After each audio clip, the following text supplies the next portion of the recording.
Mark, मैं आपका बहुत आभारी हूँ कि आज मुझे फेसबुक के हेडक्वार्टर पे आकर के दुनिया जिसके साथ जुड़ी है उनके साथ मुझे आज रूबरू में जुड़ने का अवसर मिला है।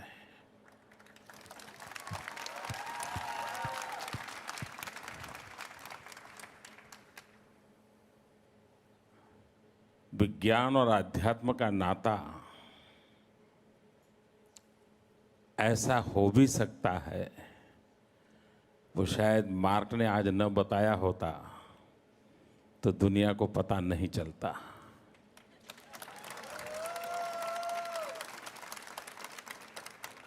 अमेरिका से एक नौजवान कुछ करने के सपने देखता है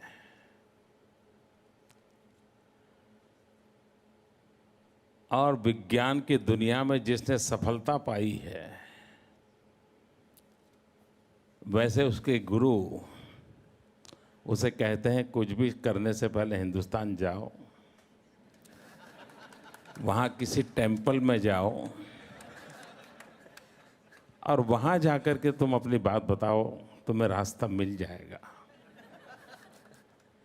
ये बात अपने आप में एक अजूबा है। दुनिया के लोगों के लिए आज मार्क आपकी बात सुनकर के बहुत बड़ा आश्चर्य हुआ होगा और मैं आशा करता हूं कि जो प्रेरणा आपको मिली है, जिस प्रेरणा से आपने इस काम को प्रारंभ किया है, ये सिर्फ कंपनी की बैंक अकाउंट को बढ़ाने वाला काम नहीं रहेगा, ये दुनिया के करोड़ों करोड़ों लोगों की आवाज़ बनेगा। ये दुनिया के करोड़ों करोड़ों लोगों के एस्पिरेशंस की अभिव्यक्ति का माध्यम बनेगा और ये आपका प्रयास सामान्य मानवी की आशा आकांक्षाओं की पूर्ति करने की जिनकी जिम्मेवारी है उनको जगाए रखेगा और उस अर्थ में मैं आपके इस प्रयास को अभिनंदन करता रहूं, धन्यवाद करता हूं। आपने सवाल पूछा कि लोग भारत के पास बड़ी आशा भरी नज़र से देख रहे हैं। आपको क्या लगता है, जब आप भारत आए, आप किसी टेम्पल में गए बड़ी आशा भरी नज़र से, और देखिए आप कहाँ से कहाँ पहुँच गए।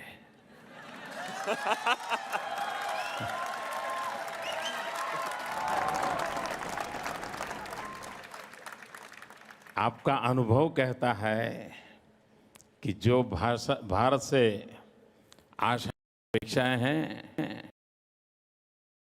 सामर्थ्य भारत में है, ये आपका खुद का अनुभव बता रहा है। ये दुनिया का सबसे बड़ा लोकतंत्र,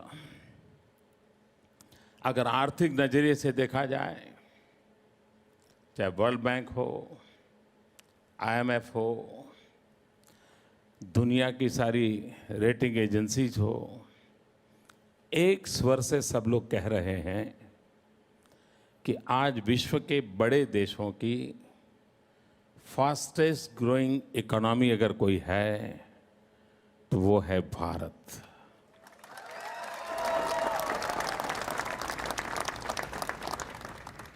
आज हम $8 ट्रिलियन इकोनॉमी है। मेरा ड्रीम है $20 ट्रिलियन इकोनॉमी में कन्वर्ट करने का।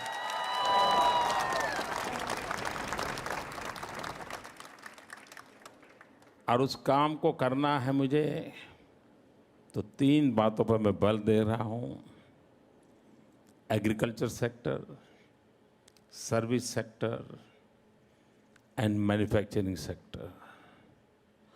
आप वो लोग दुनिया से जुड़े हुए हैं जिनका सबसे बड़ा कंट्रीब्यूशन सर्विस सेक्टर में है। और मैं सर्विस सेक्टर की ताकत बहुत बड़ी देख रहा हूं। अकेला अगर टूरिज्म ले ले, मैं अकेला टूरिज्म, भारत के पास टूरिज्म के क्षेत्र में इतनी संभावनाएं पड़ी हैं, जॉब क्रिएशन के लिए इतनी संभावनाएं पड़ी हैं, और आज की टेक्नोलॉजी ने विश्व को इतना निकट ला करके रख दिया है, इतने अपनेपन को पैदा कर दिया है। और टूरिज्म अगर बढ़ता है तो सर्विस सेक्टर को, जॉब क्रिएशन को, यानी क्वालिटी ऑफ लाइफ में चेंज लाने में एक बहुत बड़ी ताकत बनती है। और उस अर्थ में मैं देखता हूं कि पिछले साल सवा साल में भारत के प्रति जो नजरिया बदला है, आज कहीं पर भी किसी भारतीय को किसी विदेशी व्यक्ति से मिलने का अवसर मिलता है तो वो बड़ी गर्व के भाव से देखता है। इतने कम समय में ये परसेप्शन बदल जाना, ये उस विश्वास की नींव के कारण होता है। अगर 15 महीने में सबसे बड़ा काम हमारी सरकार ने किया है तो वो खोए हुए विश्वास को हमने वापस लाया है, एक कॉन्फिडेंस लेवल को लाए हैं। और मैं मानता हूं वही चीजों को बदलाव करते हैं। आईसीयू में पड़ा हुआ पेशेंट भी जब उसको विश्वास हो जाता है कि हाँ मेरे डॉक्टर आ गए, अब मैं ठीक हो जाऊंगा, आईसीयू वाला पेशेंट भी बाहर आ जाता है।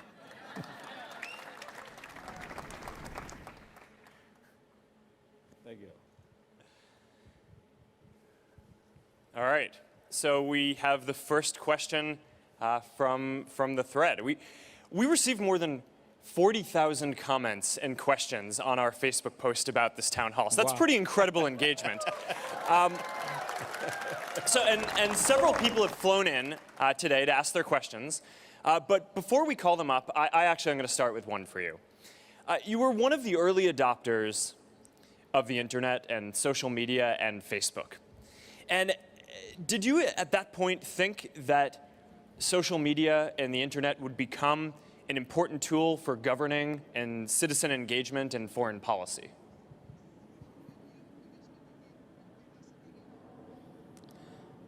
जब मैंने सोशल मीडिया को अपनाया तब मुझे ही मालूम नहीं था कि मैं कभी मुख्यमंत्री बनूंगा, कभी प्रधानमंत्री बनूंगा।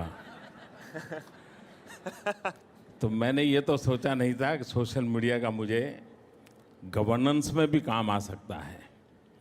मैं जब सोशल मीडिया से जुड़ा तो एक टेक्नोलॉजी के प्रति मेरी क्यूरियोसिटी रहती थी। मैंने देखा कि मैं किताबों के द्वारा दुनिया को समझने की जो कोशिश कर रहा हूँ, लेकिन मनुष्य का स्वभाव है कि टेक्स्ट बुक के बजाय अगर गाइड मिल जाए तो ज़्यादा अच्छा लगता है।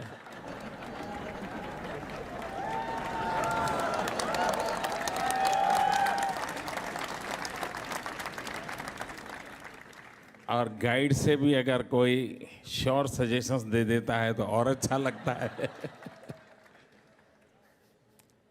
मेरे लिए सोशल मीडिया ने ये काम किया। मुझे बहुत ही कम समय में 2-4 शब्दों से मुझे जिन चीज़ों की ज़रूरत थी वो मिल जाती थी। और दूसरा फ़ायदा ये हुआ कि मैं बहुत ज़्यादा पढ़ा लिखा नहीं हूँ, बहुत मेरे पास वो सौभाग्य नहीं था कि मुझे कोई ज़्यादा ज्ञान अर्जित कर सकूं। लेकिन मेरी उस कमी को सोशल मीडिया ने भर दिया। 2-4 शब्दों से भी मेरी दुनिया चल जाती थी और उसके कारण मेरी थॉट प्रोसेस में बहुत बड़ा बदलाव आया। मैं जो कभी अपने आसपास की दुनिया से ही सोचता था, एक पूरे विश्व के दायरे तक उसे छूने का मुझे अवसर मिला। मैं जुड़ता चला गया और जैसा जैसा मैं जुड़ता चला गया, दुनिया ने भी मैं जैसा हूं वैसा मुझे स्वीकारना शुरू कर दिया। और इंसान के लिए सबसे बड़ी खुशी की बात यह होती है कि आप जैसे हो वैसे जब दुनिया आपको स्वीकार करती है तो उससे बड़ा आनंद का कोई अवसर नहीं होता। वरना क्या है, लोग कहते हैं हाँ आप अच्छे हैं लेकिन ये होता तो अच्छा होता, आप तो बहुत अच्छे हैं लेकिन थोड़ा ये सोशल मीडिया पे वो प्रॉब्लम ही नहीं है। आप जैसे हैं वैसे दुनिया स्वीकार करती है आपको, उसे कोई क्वेश्चन नहीं होता है और इससे आपका दायरा बहुत तेजी से बढ़ता है। मैंने ये जो पहले अनुभव किया वो इस दायरे को बढ़ाने वाला अनुभव किया। जब मैं सरकार में आया तो मेरे सारे दरवाजे खुल गए। मैंने देखा सरकार का एक प्रॉब्लम होता है, उसका और जनता के बीच बहुत बड़ा गैप होता है, बहुत बड़ी खाई होती है। और जब पता चलता है तब 5 साल हो जाते हैं, चुनाव आता है, रिजल्ट आता है, तब पता चलता है कि भाई इतनी बड़ी गैप थी। सोशल मीडिया के कारण डेली वोटिंग होता है। मैं अभी बात कर रहा हूं, अभी वोटिंग चलता होगा कि मोदी ठीक कर रहा है, गलत कर रहा है।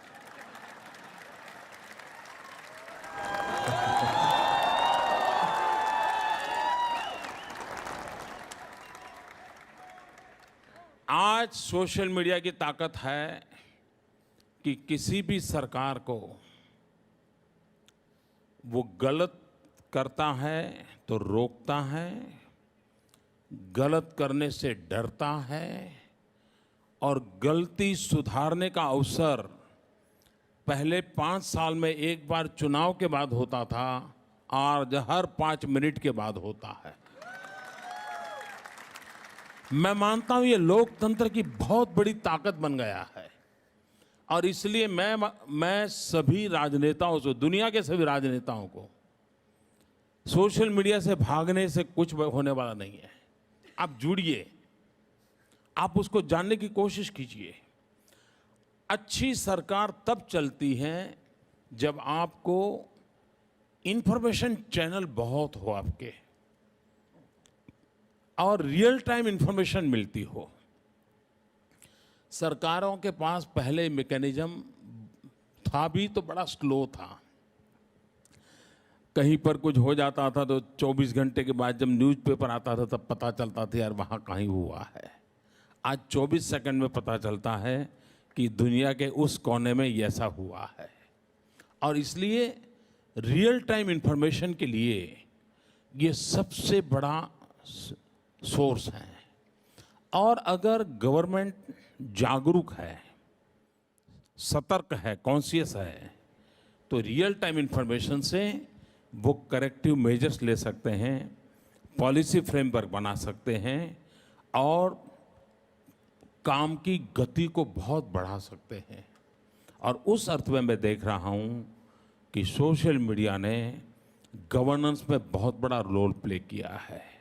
अब मुझे सवाल पूछा डिप्लोमेसी का। देखिए, डिप्लोमेसी पहले क्या होता था, कंट्री कैपिटल एक दूसरे से जुड़ते थे। दिल्ली वॉशिंगटन से जुड़ता था, दिल्ली टोक्यो से जुड़ता था, नेताओं से जुड़ते थे। सोशल मीडिया के कारण एक देश दूसरे देश के नागरिकों से जुड़ता है। आज मैं चाइना में सोशल मीडिया का अलग स्ट्रक्चर है, लेकिन मैं भी वहां भी एक्टिव हूं।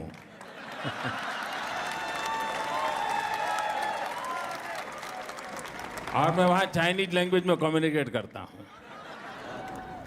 आपको हैरानी होगी, मैंने चाइना की वीबो पर उनके प्रधानमंत्री के जन्मदिन की बधाई दी।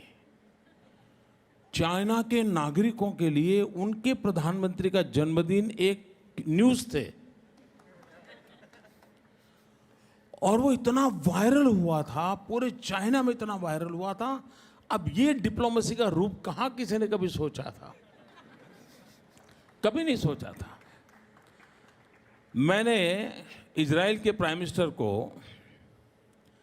उनका एक फेस्टिवल होता है, उस फेस्टिवल पे हिब्रू भाषा में शुभकामनाएं दी, वो वायरल हो गई। लेकिन सबसे बड़ी मजा तब आई जब उन्होंने मुझे इसका जवाब थैंक्स हिंदी में भेजा। अब देखिए ये डिप्लोमेसी का नया रूप है जो सीधा जनता से जोड़ता है। और शायद विश्व एक परिवार है, ये फॉर्मेशन में ये सोशल मीडिया एक कैटलिक एजेंट के रूप में बहुत बड़ी नई भूमिका अदा कर रहा है।